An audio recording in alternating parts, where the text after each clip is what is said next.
차라리 음식을 맛있게 드시려면 소금을 치지 마시고 간장을 좀 찍어서 드셔보십시오. 그러면 조금 더 맛있게 드실 수 있습니다. 가끔 오해하시는 분들이 있는데요. 땀으로 노폐물, 수분이 배출되는 거는 없습니다. 적절하게 충분히 투석을 받는 게 제일 중요합니다.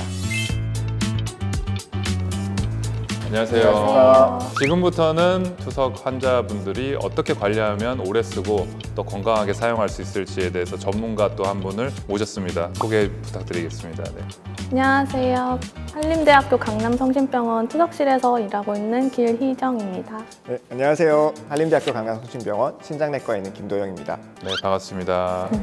어떻게 하는 게 관리를 잘하는 거예요, 교수님? 보통 관리를 하면은 이제 계속 일방적인 주입식 교육이 필요할 수밖에 없어요. 아무래도 사람이다 보니 먹고 싶은 것도 많고 그러다 보면은 부종도 생기고 투석 관리도 잘 안 되고 숨차서 내원하시는 분들 있거든요. 정말 관리가 안 되면 식사 일지를 적고 오게 해요. 입으로 들어가는 모든 것을 다 적어 오세요. 정말 자기도 모르는 예상치도 못한 것들을 막 먹고 있는 경우들이 있어요.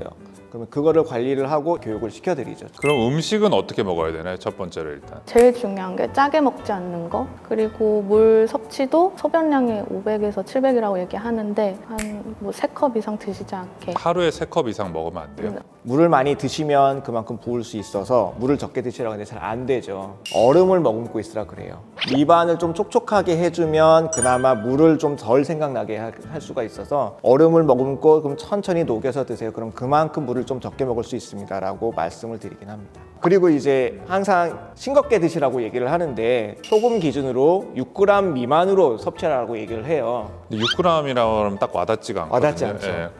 어느 정도 되죠? 한 꼬집? 한 꼬집? 한 꼬집, 두 꼬집 정도 될 것 같아요. 정확한 기억이 안 진짜 나는데. 그러면은 네. 우리 국밥 먹으면 요 정도 치는 정도밖에 안 되는 그쵸. 거죠. 근데 그거를 하루에 먹는 하루에 거예요. 먹는 거죠. 엄청 싱겁게 먹어야 되는 거예요. 맞아요. 음식이 맛이 없을 것 같아요. 좀 맛있게 먹을 수 있는 방법이 있을까요? 그렇죠. 이제 정말 어려운 질문인데 정말 맛있게 먹으려면 어떻게 해야 되느냐. 간이 안 돼 있는 음식을 간장을 조금씩 찍어서 드시면 짠맛은 짠맛대로 느끼면서 염분 섭취를 줄일 수 있어요. 간장에는 염분이 좀 적게 포함되어 있나요? 아무래도 소금 그 자체보다는 조금 덜 함유되어 있는 것으로 알고 있어요. 두 번째로는 뭔가 무침이라든지 이런 거를 식초로 무치는 거예요. 신맛이 좀 더 많이 느껴지면서 짠맛은 덜 느끼더라도 맛있게 먹을 수가 있는 거죠. 그래서 식초를 좀 더 많이 활용한 음식을 하면 더 좋고, 세 번째로는 처음에 좀 짜게 먹으면 맛이 계속 남아 있어서 그 다음부터는 싱겁게 먹어도 환자분들 먹을 수 있습니다. 국물 음식 같은 거는 최소한으로 건더기만 건져 먹고 국물은 드시지 말라라고 얘기를 드릴 것 같아요. 제일 중요한 거는 짜게 안 먹는 거, 그 다음에 물 섭취 줄이는 거, 이게 제일 중요할 것 그렇죠. 같고 그 다음으로는 또 어떤 게 있나요? 야채, 생으로 드시는 야채나 과일을 드시지 말라. 과일도 안 되고 야채도 안 돼요?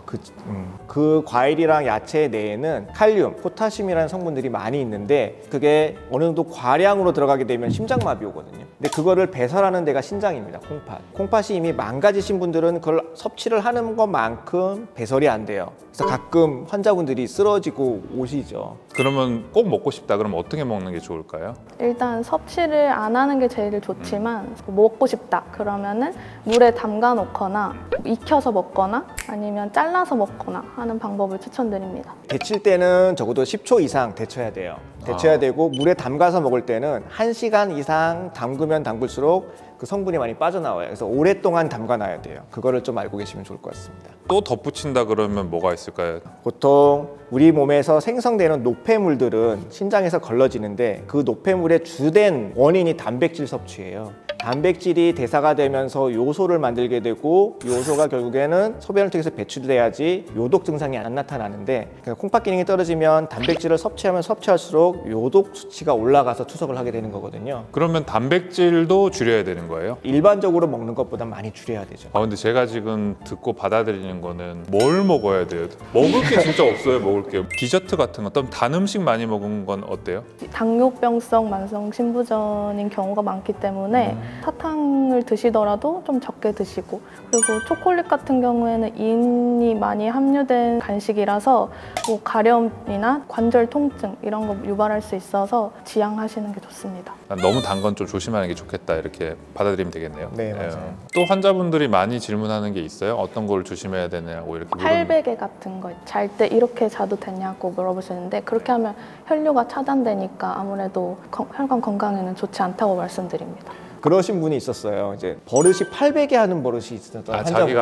한쪽으로. 그건 옛날부터 오랫동안 압박을 하면 혈류가 차단돼서 혈전이 생길 수 있거든요. 그래가지고 그거 절대 고쳐야 된다 해서 몇 번 했는데도 막히는 거예요. 그럼 어떻게 했는지 아세요? 그 환자? 어떻게 했어요? 자제분들이 팔 보호대, 이게 접힐 수 없는 거를 사다 줬어요. 우리 정형외과 정형외과- 수술하고 맞아요. 수술하고 이렇게 착용하는 그럼 거. 이제 네. 자다가 잠결에 자기가 접히는 것도 예방할 수 있죠. 그거 실제로 그렇게 하시는 분이 있어요. 지금 우리 투석하시는 분 중에. 그럼 사우나는 어떤가요? 매일 사우나 하는 거. 사우나 하면 땀을 빼잖아요. 그거를 물이라고 생각하시는 분들이 많이 있어요. 노폐물을 걸러내는 물. 소변 대신 나가는 거다. 근데 솔직히 땀으로 배출되는 거는 그 물의 양이 아주 미미하고요. 노폐물 배출되는 거 절대 없습니다. 사우나 가서 땀을 쫙 빼서 1kg 빼고 왔으니까 투석 안 해도 되냐라고 물어보시는 분들이 있는데, 사우나는 그냥 적당히 하시되 철저하게 투석을 잘 받는 게 제일 중요합니다. 사우나가 큰 도움은 안 되는 것 같다. 근데 해도 괜찮은 거죠? 하셔도 되는데 몸을 그냥 편안하게 해주는 정도로 생각하시면 될 것 같아요. 네.